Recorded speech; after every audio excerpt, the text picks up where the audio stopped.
यहाँ से रुका था। चलें तो जो बिस्मिल्लाहिर्रहमानिर्रहीम, चलें भाई, मोशन जो है, मोशन ऑफ फुटबॉल, जब फुटबॉल मूव करता है या एक क्रिकेट बॉल को फेंके तो वो भी अगर क्रिकेटर फेंके ऐसे ऐसे जाती है ना, ऐसे घूम के ऊपर से नीचे को आ रही होती है, तो वो उसका भी यही मोशन होगा। The motion of football when kicked bye a footballer. ये हमारे पास एग्जांपल। अब इसको लेके मज़ीद हम इसको आगे एक्सप्लेन करते हैं कि हमारे पास टू डायमेंशनल मोशन ले अगेन एक्स वाई प्लेन में, तो ये हमारे पास हो गया वाई और ये हमारे पास हो गया एक्स।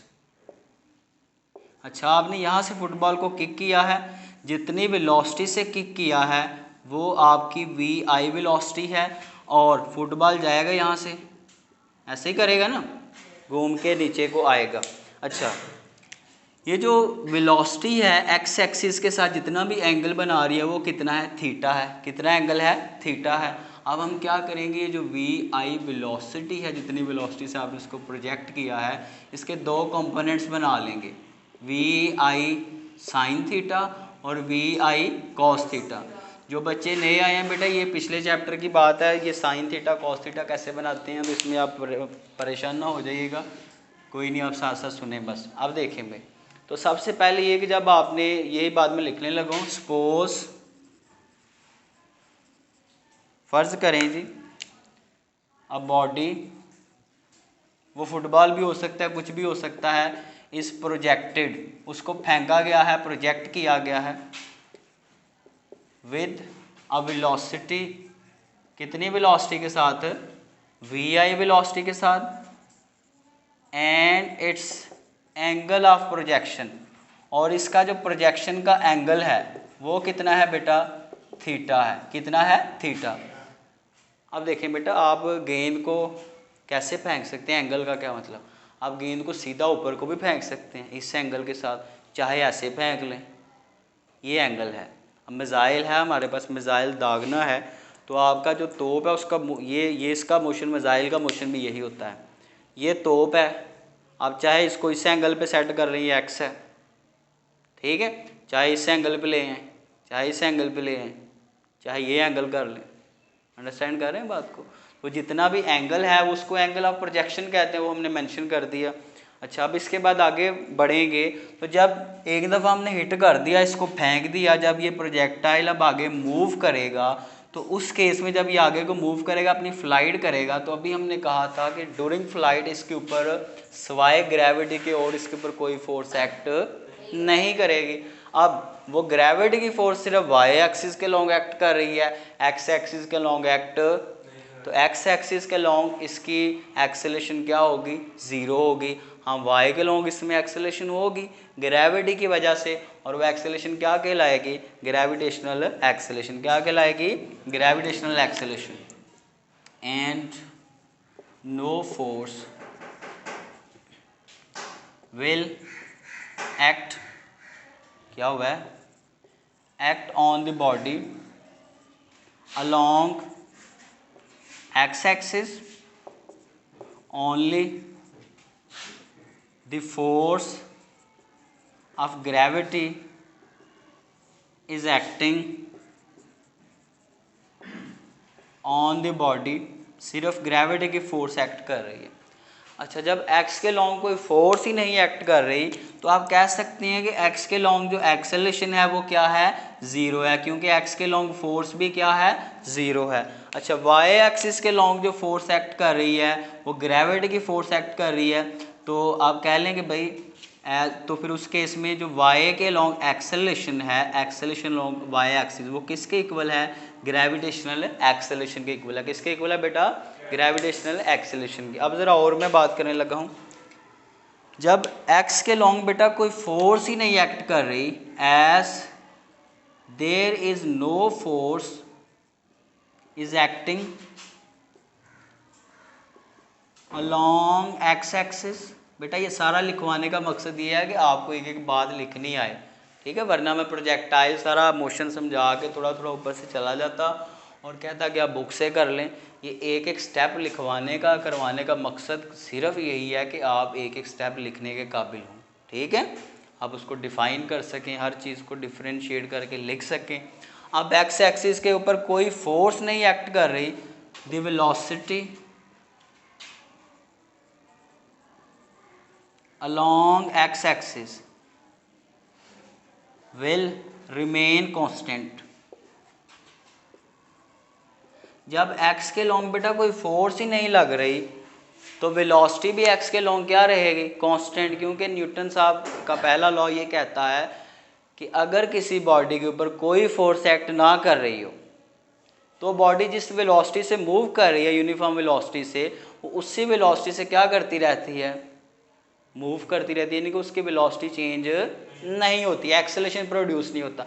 अब एक्स के लॉन्ग कोई इस पे क्या कहते हैं फोर्स नहीं एक्ट कर रही तो एक्स के लॉन्ग इसकी वेलोसिटी भी चेंज नहीं होगी। इसका क्या मतलब कि एक्स के लॉन्ग जितनी वेलोसिटी से ये बॉडी चली थी इनिशियल वेलोसिटी से, उतनी वेलोसिटी इसकी बाद में रहेगी, वेलोसिटी चेंज नहीं होगी।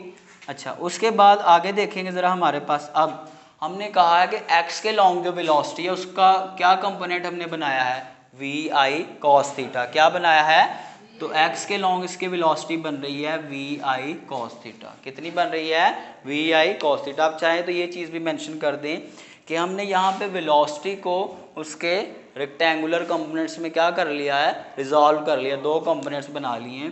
हियर वी हैव रिजॉल्व्ड, तहलील कर लिया the velocity into rectangular components. ठीक है, एक कंपोनेंट क्या बन गया है, वी आई कॉस थीटा, और एक क्या बन गया है, वी आई साइन थीटा। ठीक है। अच्छा, रेक्टेंगुलर कंपोनेंट बेटा जिन्होंने नहीं पढ़ा हुआ सुन ले। रेक्टेंगुलर कंपोनेंट ये होता है कि आपके पास एक चीज़ हो, आप उसके एक से ज़्यादा टुकड़े कर दें। ठीक है कि नहीं, ये होता है कंपोनेंट्स बनाना। ठीक है, और जो दो कंपोनेंट्स बनाए हैं वो इस तरह से हो कि दोनों का आपस में एंगल कितना हो, 90 डिग्री हो। कितना हो, तो अगर तो वो 90 डिग्री पे हो तो फिर कहते हैं कि वो रेक्टेंगुलर कंपोनेंट्स है। बहरहाल अब आगे सुनेंगे। तो एक्स के लॉन्ग हमारी वेलोसिटी सेम रही और वो कितनी आई है, वी आई कॉस थीटा। यहाँ तक ठीक है। अच्छा, इसके बाद वाई एक्सिस के लॉन्ग जो वेलोसिटी है वो मुसलसल चेंज हो रही है। मैंने बताया पहले, कुछ ग्रेविटी की वजह से वेलोसिटी मुसलसल क्या होगी, चेंज होगी। जैसे आप किसी चीज़ को ऊपर को फेंकें तो आहिस्ता पहले उसकी वेलोसिटी ज़्यादा होती है वाई के लॉन्ग, आहिस्ता आहिस्ता वेलोसिटी क्या होती जाती, कम होती। गेंद को फेंकें यार, जैसे ये गेंद फेंकी है, हाइट पे जाके वेलोसिटी बिल्कुल ज़ीरो होती है, नीचे से आहिस्ता आहिस्ता वेलोसिटी कम होती जाती है, यहाँ ज़ीरो। यहाँ से जब फिर वापस आता है फिर वेलोसिटी आहिस्ता आहिस्ता बढ़ती है, इंक्रीज़ होती है। तो वाई एक्सिस के लॉन्ग उसके वेलोसिटी मुसलसल चेंज हो रही है, किसकी वजह से, फोर्स ऑफ ग्रेविटेशन की वजह से। अच्छा, तो अब ज़रा हम वाई के लॉन्ग इसकी वेलोसिटी कितनी है उसकी बात कर लेते हैं। Velocity along y axis is given by अच्छा, इसमें ज़रा मैं फार्मूला लिखने लगा हूँ। मैं यहाँ पे कौन सी इक्वेशन यूज़ करूँगा, नज़र आ रहा है उसमें, ये एंड से ये आपने नोट भी करना होगा, तो हम इधर थोड़ा सा कर लेते हैं। देखें जी, आपने इक्वेशन पढ़ी हुई है, first equation from first equation of motion, उससे हम इसकी वाई वाली वेलोसिटी फाइंड करेंगे। हरकत की पहली मसावत ये बताती है कि V F is equal to we I plus 8, ये होता है, ऐसे ही है ना। अब तो हम क्या करेंगे, ये इक्वेशन यूज़ करेंगे और इसकी वेलोसिटियाँ ज़रा फाइंड करते हैं। अब देखें भाई, v F is equal to we i. अब वी आई एक्स, जब ये बॉडी चली थी तो मैंने बताया इसकी वाई के अलोंग वेलोसिटी कितनी थी, वी आई साइन थीटा थी। तो इसकी जो वेलोसिटी है वो है वी आई साइन थीटा, पहले वाली वेलोसिटी। अच्छा, ए जो है, अब गौर से देखें, बॉडी जा रही है ऊपर को, तो वही बात, जब कोई चीज़ ऊपर को जाए तो उसका जी क्या होता है, माइनस होता है। तो यहाँ पे जो इक्वेशन में ए है उसको हम रिप्लेस कर दें किसके साथ, माइनस जी के साथ। बात समझ रहे? अच्छा, टी साथ वही रहेगा। तो ये हमारे पास वेलोसिटी आ गई प्रोजेक्टाइल की, फाइनल वेलोसिटी जिसके साथ वो मूव करेगा जब वो आगे अपना प्रोजेक्टाइल मोशन परफॉर्म करेगा। ठीक है, तो एक्स वाली भी हमने फाइंड कर ली और वाई वाली भी फाइंड कर ली। बुक में उसने डायरेक्ट इक्वेशन लिखी हुई है, आई कैसे है वो आपको पता लग गया होगा। ठीक है जी। अच्छा, इसके बाद आगे बढ़ते हैं। नेक्स्ट हमारे पास क्या है, एंड पे एक दो चीज़ रह गई है। आपने पीछे पढ़ा था कि अगर आपको कोई वेक्टर दे दिया जाए तो उसका मैग्नीट्यूड फाइंड करना हो तो उसके एक्स का स्केयर ले लेते हैं और वाई का स्केयर, और फिर उसका क्या ले लेते हैं, स्केयर रूट ले लेते हैं। ऐसे ही यहाँ पे ये जो वेलोसिटी है, जिस वेलोसिटी के साथ प्रोजेक्टाइल मूव करेगा, वो जो v वेलोसिटी है, जितनी वेलोसिटी से प्रोजेक्टाइल मूव करेगा उसका आपने मैग्नीट्यूड फाइंड करना है। उसका क्या फार्मूला है, the magnitude of resultant velocity इस, वो बेटा किसके इक्वल है, वहाँ a आ रहा है एग्जाम्पल में, और जब वेलोसिटी फाइंड करेंगे तो वहाँ क्या आ जाएगा, v आ जाएगा। अब x के लॉन्ग कितनी वेलोसिटी है उसका स्केयर, प्लस y के लॉन्ग कितनी वेलोसिटी है उसका स्केयर। समझ आ गई। अच्छा, उसके बाद जब हम प्रोजेक्टाइल को प्रोजेक्ट करेंगे तो हम चार इसको डायरेक्शन में कर सकते हैं। ये फर्स्ट क्वाड्रेंट में भी भेज सकते हैं, इस डायरेक्शन में, इधर को भी वो भेज सकते हैं, इधर भेज लें, जिस मर्जी डायरेक्शन में इसको फेंक लें। तो चार क्वाड्रेंट आपको पढ़ाए गए थे ना। तो जो रिजल्टेंट वेलोसिटी का एंगल होगा, जैसे इसका यहाँ पे ये बन रहा है, दूसरे के साथ ये बन रहा है, दूसरे में मैंने बताया था फाई होता है 180 माइनस थीटा, याद है, तीसरे में वो सारा आपको याद होगा। तो जो रिजल्टेंट वेलोसिटी का एंगल है, एंगल ऑफ रिजल्टेंट वेलोसिटी, बेटा वो कैसे फाइंड करेंगे, अगेन वही फॉर्मूला है, tan फाई इक्वल है x के y के लॉन्ग वेलोसिटी ओवर x के लॉन्ग वेलोसिटी। ये पढ़ा है ना ये वाला फॉर्मूला आपने, कि tan थीटा या tan फाई किसके इक्वल था, ए वाई ओवर ए एक्स, याद है, ये पिछले चैप्टर में पढ़ाया था आपको। इसी तरह यहाँ पे है बेटा कि रिजल्टेंट वेलोसिटी जितने भी एंगल के साथ आप उसको प्रोजेक्ट करेंगे, उस वेलोसिटी का जो भी एंगल होगा उसको आप इस फॉर्मूले से फाइंड करेंगे। अंडरस्टैंड। तो ये था हमारे पास आज के लिए प्रोजेक्टाइल मोशन।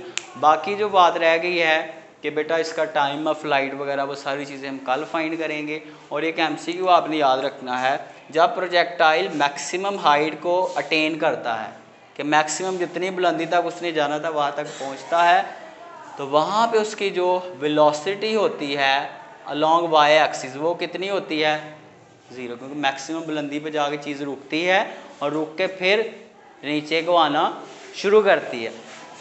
बात समझ रहे हैं। तो फ्लाइट के बिल्कुल दरमियान में जब ये मैक्सिमम अपनी हाइट अटेन कर लेगा, वहाँ पे इसकी फाइनल वेलोसिटी क्या होगी, 0 होगी। MCQ पूछ सकते हैं। तो बहरहाल बेटा ये आप नोट कर लें, बुक वाला करना है तो भी ठीक है, ये एक तरतीब के साथ किए आप ये भी कर सकते हैं। अपना ख्याल रखें जी, खुश रहें, बंद करते हैं, अल्लाह हाफ़िज़।